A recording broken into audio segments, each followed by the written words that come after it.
మీకు నిజంగానే చిత్తశుద్ధి ఉంటే, మీకు నిజంగానే ధైర్యం ఉంటే మీరు తారీఖు చెప్పండి, మా ఎంకన్ననే బుల్డోజర్ మీద ఎక్కిస్తా.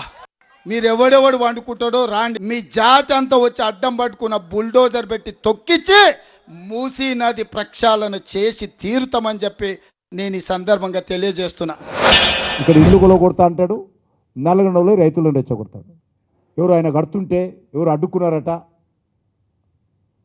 బుల్డోజర్లను దొక్కిస్తా. నీ ఇష్టమా? ఇదేనా ఒక ముఖ్యమంత్రి మాట్లాడేటువంటి వ్యవహారం? పేద ప్రజల ఇల్లు కూల్చొద్దు అంటే బుల్డోజర్తో దొక్కిస్తారా మీరు? తొక్కియండి, ఎట్లా దొక్కిస్తారో చూస్తాం మేము కూడా. మూసీ మీద బుల్డోజర్లతో తొక్కియడైతే మేము చావడానికి సిద్ధంగా ఉన్నాం. పేదల కోసం చావడానికి సిద్ధంగా ఉన్నాము. రేవంత్ రెడ్డి గారు, మా ఎమ్మెల్యే పదవులు, మంత్రి పదవులు ఏం పోయినా ఉన్నా ఉడినా ఏమి లేదు.